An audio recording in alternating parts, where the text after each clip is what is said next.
The bass thundered through Didis' mansion as Jamie Foxx hoisted his professional camera, its weight familiar after years of filming comedy specials.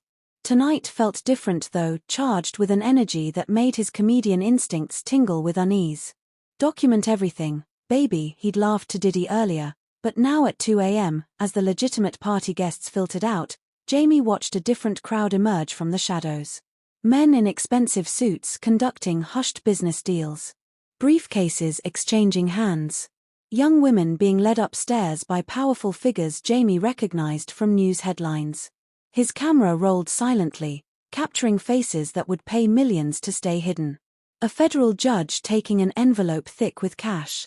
A senator's son sampling white powder from a silver tray. The mayor's chief of staff in compromising positions that would end careers. Jamie's hands trembled as he realized what he'd stumbled into. Not a party, but a marketplace for corruption, blackmail, and human trafficking. The memory card in his camera had just become the most dangerous piece of evidence in America. As he slipped toward the exit, Didis' cold eyes met his across the room. The mogul's smile was predatory, calculating. Jamie forced a laugh and waved, but inside, every instinct screamed that he just filmed his own death sentence. The drive home felt eternal, the memory card burning like fire in his pocket. 3 weeks later, Jamie's morning protein shake tasted slightly off, bitter, metallic. His nutritionist had recommended the new supplement blend, claiming it would boost his energy levels. By noon, his world was spinning.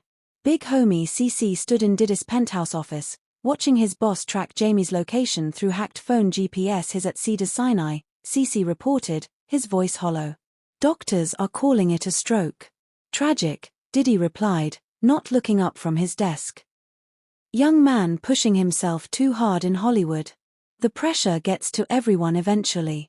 But CC remembered delivering that package to Jamie's nutritionist, unmarked vials disguised as premium vitamins, with instructions to ensure Jamie received them personally. He'd followed orders without question, as always. Now, watching Didis' satisfied expression, the truth hit him like a sledgehammer. In the hospital, Jamie fought through waves of confusion and paralysis. His speech slurred, motor functions compromised, but his memory crystal clear. He remembered every frame of that footage, every face, every crime. The toxins were shutting down his body, but they couldn't touch his determination. As Jamie's family gathered around his hospital bed, speaking in hushed tones about strokes and stress, he made a silent vow. If he survived this assassination attempt, the world would see exactly what Diddy was willing to kill to keep hidden. The war for truth had begun. FBI agent Sarah Chen's badge glinted in the afternoon sunlight as she approached Jamie's Beverly Hills home. 6 months of financial investigations had led her here, following money trails that pointed to something far bigger than tax evasion. "We know it wasn't a stroke, Mr. Foxx," she said, sitting across from Jamie in his recovery room-turned office. His speech had improved dramatically, but his eyes held the haunted look of someone who'd stared death in the face. Jamie's hands shook as he led her to his home studio.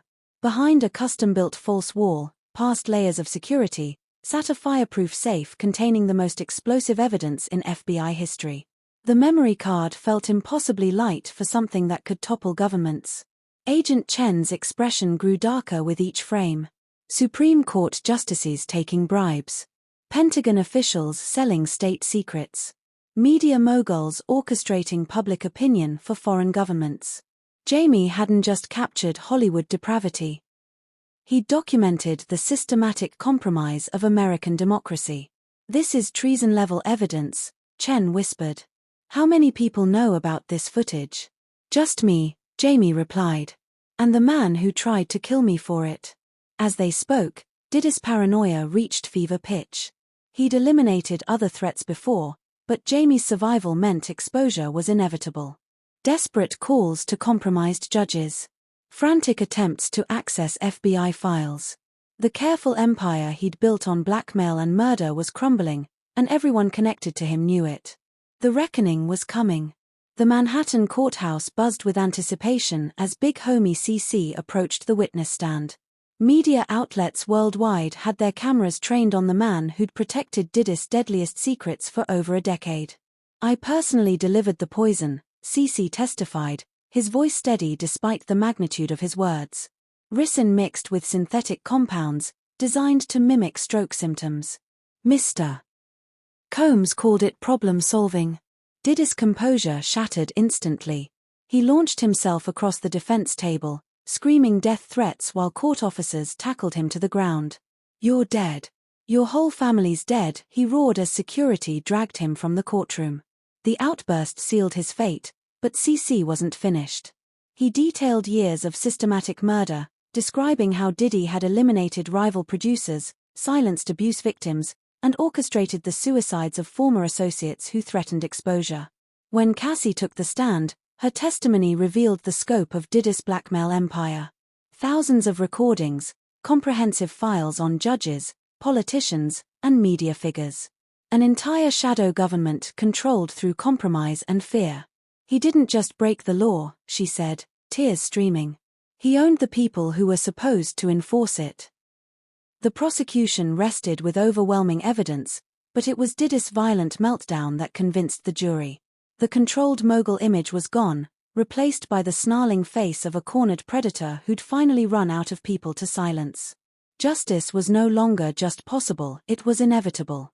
The earthquake began at 6 a.m. Eastern when news broke of Diddy's conviction. By noon, 3 senators had resigned. By evening, the Attorney General was announcing the largest corruption investigation in American history.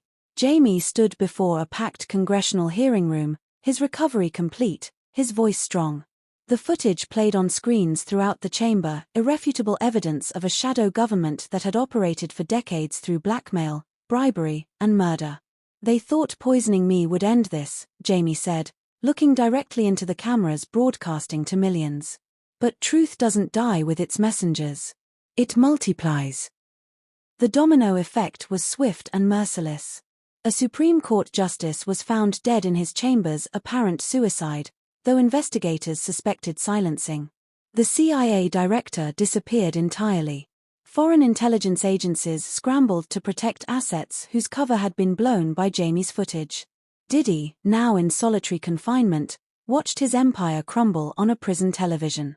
Every ally was either dead, imprisoned, or racing to cut deals with federal prosecutors. The network he'd spent 30 years building was annihilated in 30 days. Big homie CC, now in witness protection with a new identity, finally slept peacefully for the first time in years. The weight of secrets that had nearly destroyed his soul was gone. In Hollywood, a new rule emerged: the camera always wins. And somewhere in federal prison, Sean Combs learned that trying to silence one comedian had exposed the biggest conspiracy in modern American history.